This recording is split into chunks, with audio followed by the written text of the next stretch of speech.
Oke, saya tulis. Assalamualaikum warahmatullahi wabarakatuh. Waalaikumsalam warahmatullahi wabarakatuh. Apa kabar hari ini? Semuanya baik? Oke, sebelum kita mulai pembelajaran, mari kita berdoa terlebih dahulu supaya supaya nanti saat pembelajaran kalian dapat menjalankan pembelajaran dengan baik. Oke, ketua kelas bisa dipimpin berdoa.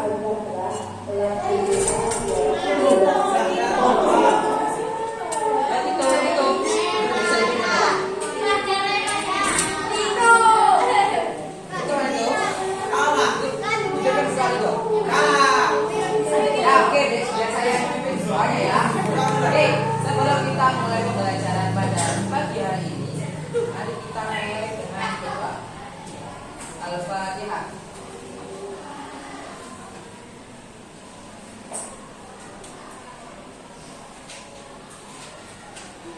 Summa nadrusu ya, kita akan belajar terkait dengan matematika. Di mana hari ini kita akan mempelajari materi aljabar. Di sini yang tahu materi aljabar?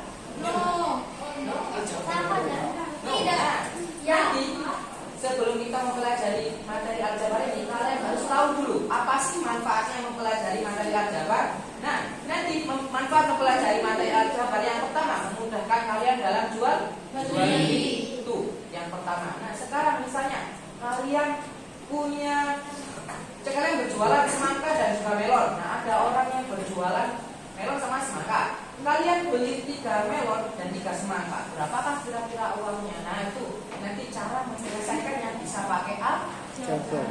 Ya. Oke, sekarang kita masuk ke materi aljabar. Kita masuk ke dalam bentuk aljabar.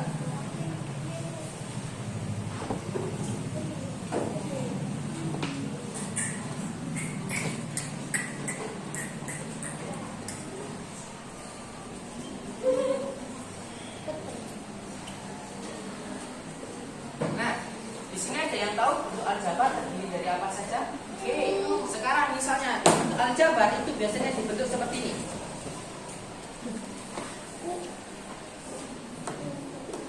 Ini salah satu bentuk aljabar. Salah satunya. Kemudian ini bisa dikatakan dengan apa? Namanya ini apa? Dan ini apa? Yang tahu? Nah, dalam bentuk aljabar itu terdapat yang pertama ada variabel, konstanta, dan juga koefisien. Nah, X ini bisa dikatakan apa? Variabel. Kemudian 2 termasuk koefisien.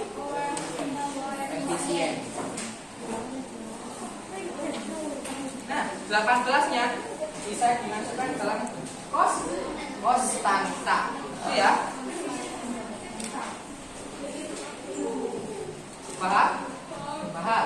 Paham yang lain? Koefisien, variabel, konstanta. Nah, sekarang misalnya kalau kalian bingung, Kak, variabel itu apa, Pak? Variabel itu misalnya kalian kan pengen beli semangka tadi 3, kalian kan nggak tahu harganya. Jadi 3-nya ini melambangkan jumlahnya dan X-nya ini melambangkan harga semangkanya. Itu ya, paham? Itu. Oke, sekarang dalam kan tadi kita sudah belajar terkait koefisien, variabel, dan konstanta. Nah, dalam aljabar itu terdapat suku-suku yang sama. Di mana nantinya 2X ini sama 18 ini merupakan suku-suku aljabar. Itu ya, paham? Oke, selanjutnya setelah suku kita akan mempelajari terkait operasi hitung aljabar. Nah, yang mana ada sifat komutatif, ada sifat asosiatif, itu penjumlahan. Oke, sekarang misalnya kita dapat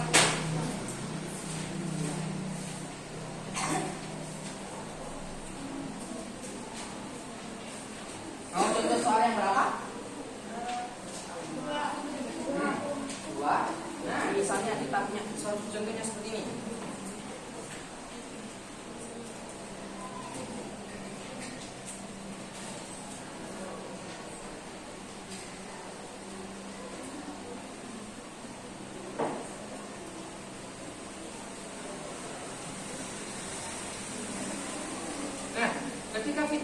soal seperti ini, kalian kan kemarin sudah di-spill saat waktu pembelajaran materi himpunan. Nah, ketika ada soal yang seperti ini, cara penyelesaiannya gimana? Kita pindahkan dulu ke bagian yang X, yang juga ada X, yang ada pada yang tidak ada, dengan tidak ada. Oke, berarti sekarang berapa? 6X, karena pindah ruas jadi negatif 2X sama dengan, nah, 4. Dapat di sini. Kemudian negatif 18 pindah ke ruas kanan, jadinya kok positif, ditambah 8. Berapa ini hasilnya? 6X dikurangi 2X. Oke. Cara pengurangan ketika ada variabelnya itu sama saja dengan pengurangan biasanya. Oke, misalnya kalian punya 5 kelereng. Kalian punya 5 kelereng, kemudian dikurangi dengan 2. Berapa? 3. Berarti kalau ini 6X dikurangi 2X jadi 4. Nah, 4 ditambah 18 berapa hasilnya? 22. Oke, sekarang bisa dibuka buku pakai halaman 134. Nah, di sini kan terdapat sifat komutatif asosiatif. Jika nanti ada perkalian. Sekarang kita masuk ke perkaliannya. Pada ketika kita ada AB sama dengan B, itu bisa sama dengan A. Nanti ketika ada perkalian,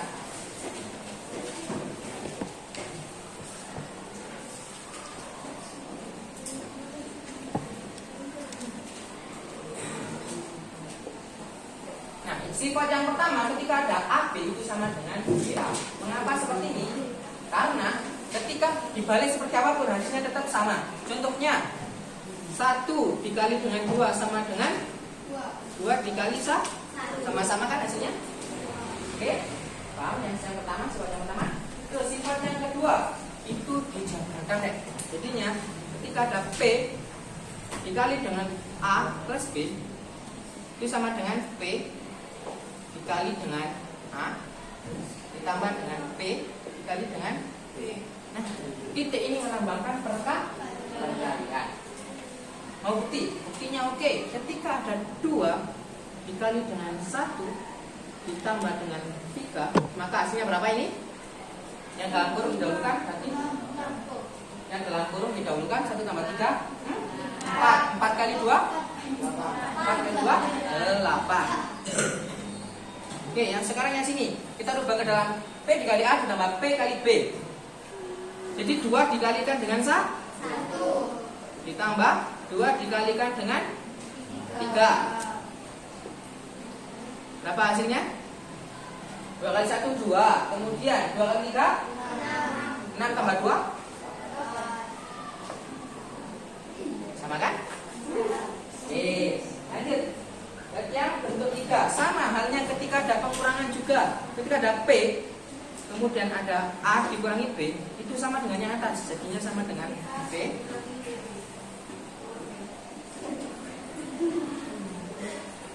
Mau bukti? Bukti. Ketika kita seperti ini, buktinya gini. Misalnya kita ada 2. Oke, sekarang kita buktikan. Nah, berapa hasilnya? 2, 1 dikurangi 3. Berapa hasilnya? Yang sedang dalam kurung didahulukan 10 kali. 4 apa negatif 4? Negatif 6. Nah, sekarang kita rubah ke dalam bentuk ini. Jadi 2 dikalikan dengan dikurangi dengan 2 dikalikan. Berapa hasilnya? 2 dikurangi dengan 6. Berapa hasilnya? 2 dikurangi dengan 6. Ada yang bingung terkait pengurangan ketika ada seperti bingung? Yang lain paham? Paham ya? Oke, lanjut kita selanjutnya. Nah, sama halnya ketika juga ada pembagiannya. Pembagian. Jadi misalnya ada 11 bentuk seperti ini.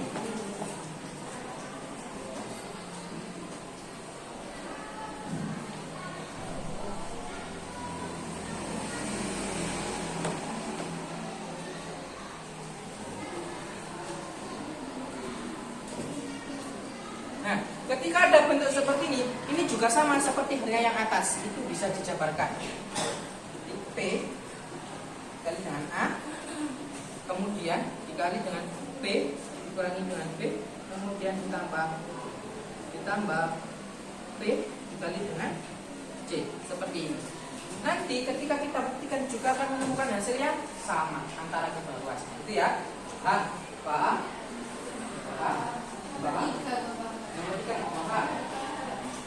Nah, ini kan seperti ini. Ketika P-nya ada di depan ataupun di belakang, itu kalau kita rubah dalam bentuk ini, itu sama saja seperti yang atas. Ya, kita kalikan satu persatu. P-nya dikalikan dengan A, jadi P kali A. Nah, tandanya tetap di sini P kali B. Jadinya seperti ini. Karena negatif tetap negatif. Kemudian P kali C. Jadi seperti ini, paham? Dikalikan satu persatu. Ya. Oke, sekarang saya minta semuanya untuk berkelompok, masing-masing kelompok. Ini kelompok 1, kamu ke sini ya. Ini kelompok 1, kemudian yang sini kelompok 2, yang putra kelompok 2, ini kelompok 3, ini kelompok 4. Nah, nanti kelompok yang sama menjadi penjual. Jadi penjual. Ya, nanti jualannya itu pakai yang sudah dibangun sendirian. Pakai sedotan yang sudah kalian buat. Tuh. Nah, nanti pas sedotan itu harganya berbeda. Tugasnya yang beli apa? Yang pertama, yang beli nanti mencatat pembeliannya. Misalnya tadi nanti beli 1 sedotan warna ungu, jadi tulis 1 sedotan warna ungu. Kemudian 2 sedotan warna hijau, tulis 2 sedotan warna hijau. Nah, tugasnya yang sini, yang penjual apa? Menentukan harga. Ya. Nanti kalian catat, kalian ubah ke dalam bentuk aljabar, nanti dicari hasilnya. Ya, paham itu? Oke, bisa dimulai secara perwakilan kelompok bisa beli ke center stand. Oke, nanti saja. Ya, satu anak beli ke sini sama sini. Ayo monggo, bisa dimulai sekarang.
diubah ke dalam bentuk aljabarnya. Itu ya. Mas kelompok yang lain yang juga menjadi pembeli bisa diperhatikan. Nah, sekarang misalnya saya membeli satu buah apa ya Bapak? Jeruk. Dan juga satu buah juga satu buah misalnya jeruknya tadi saya misalkan pakai X, teroknya Y dan hurufnya Z, maka saya membelinya X plus Y plus Z. Ya, nanti tinggal X-nya tadi melambangkan harganya. Jadi nanti bisa dicari hasilnya. Itu ya. Sekarang bisa dikerjakan seperti itu, diubah waktunya 15 menit. Kebanyakan ya 10 menit saja, 10 menit nanti setiap kelompok bisa perwakilan maju ke depan untuk menjelaskan dan nanti dikoreksi oleh kelompok-kelompok yang bertugas menjadi pembuat. Seperti itu ya. Ya, pakai yang ini. Oke, paham? Kelompok yang lain paham? Paham? Bisa dikerjakan mulai sekarang.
Wassalamualaikum